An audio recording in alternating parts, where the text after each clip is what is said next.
I think the first film resonated so much because it's such a beautiful, well-made, funny, hilarious adventure that has this deep meaning underneath it. And I think Pixar does that better than anybody. I think they know how to be entertaining and provocative, emotionally provocative, and those two things are really hard to do. So honestly, I think it was a success because Pixar made it. And then, and the idea behind it was so interesting. I think people had never seen that on screen, the inside of a mind.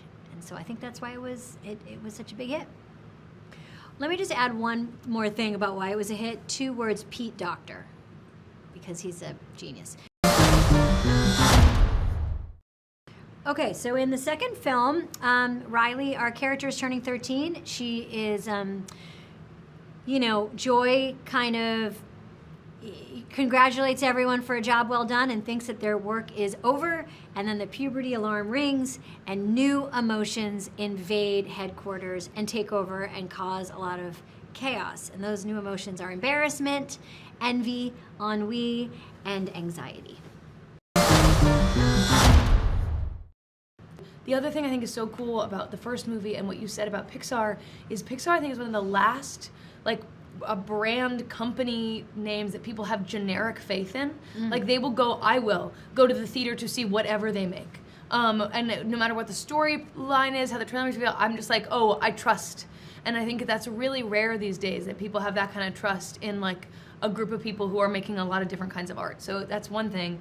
And then my character, I think that she is really well-intentioned. I think she really wants to improve Riley's life. And I imagine her kind of have been stuck in an office downstairs watching Riley's life happen, without being able to really take any control for a long time. And like we all do when we see other people in positions of power, we think, oh, I could do that better. I could do that better. I could have handled that better. I could have done that better. And so sitting pent up, kind of stuck in this place, and then all of a sudden puberty bell rings and she's let loose.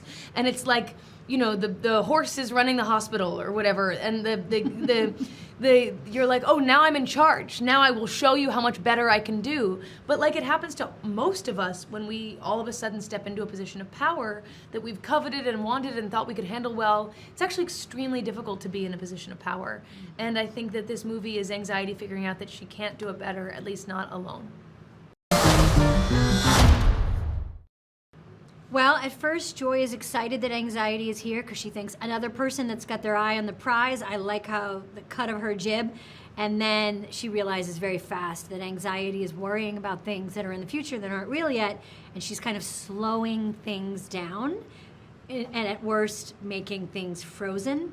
So Joy gets relegated to a bottle. She's bottled up like the other emotions and kind of sent away, and her worst fear is realized, which is anxiety and envy and embarrassment and ennui are at the controls. I think that anxiety wants to help Riley and is really focused on what Riley wants, and Riley wants friends. Riley wants to be on the team. Riley wants community. Riley wants to grow up. Riley wants independence. Riley wants, and so anxiety's like, okay, I want to get Riley what Riley wants. And in order to do that, I'm going to imagine all the ways in which Riley might not get what she wants. Imagine all of these things that could go wrong and might go wrong to try to make sure that I get Riley what she wants. But what I think the kind of journey is that it's not about really getting what you want. It's about, are you trying to get what you want in a way that's also healthy for you? And I think that that's where, if you're just too in the moment, too Joy all the time, you might just kind of bumble around and be like, oh, look at these pretty curtains, and and I love you. Yeah. And so anxiety is there to be no, you've got to try to build for your future, but not at the expense of your present. But I think she's not the villain because those are important things. It's important to worry. And it's important to strive for a better future and to work on yourself. That's important. It's just none of us are good enough on our own. One thing I love about making movies is if you go to see this movie, the list of credits of who has come to work on this film is so long. And it's such a collaborative art form, and it's such a human art form. And I think humanity is collaborative. We are no good on our own, and neither are our emotions. I think that a lot of people have a hard time trying to express how they feel. Sometimes it's easier to express how you feel through visual images, like pictures in your mind. I think why this movie is so beautiful is it gives you a visual image of what is a very conceptual, esoteric feeling, which is feelings. So I think, I don't know, like the word important is an interesting word, because when you're making something entertaining, you don't sit down and go, I'm going to make something really important.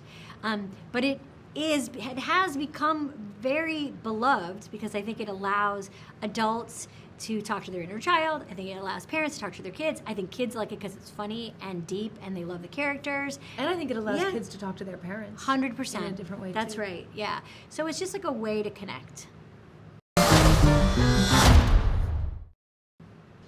Wow, the filmmakers at Pixar are pretty amazing. Kelsey Mann directed Inside Out 2. He's a joy. He's incredible. He's so energetic and optimistic and in love with actors and Yeah. in love with the story. You can really see the scene playing on his eyes. When we're doing this, we don't get to watch the movie and do the voice along with the movie, but he was the movie, to me at least. Like, he was performing it and doing it. It was, it's incredible. I got to watch the movie, and I'd never gotten to do a scene with you, and I got to see the movie and be like, oh my God, I just did a scene with Amy Poehler. Holy smokes. But I was doing scenes with him, Yeah. and he was amazing. Yeah. And so supportive. Really, like, catch more flies with honey, or, kind of style creator.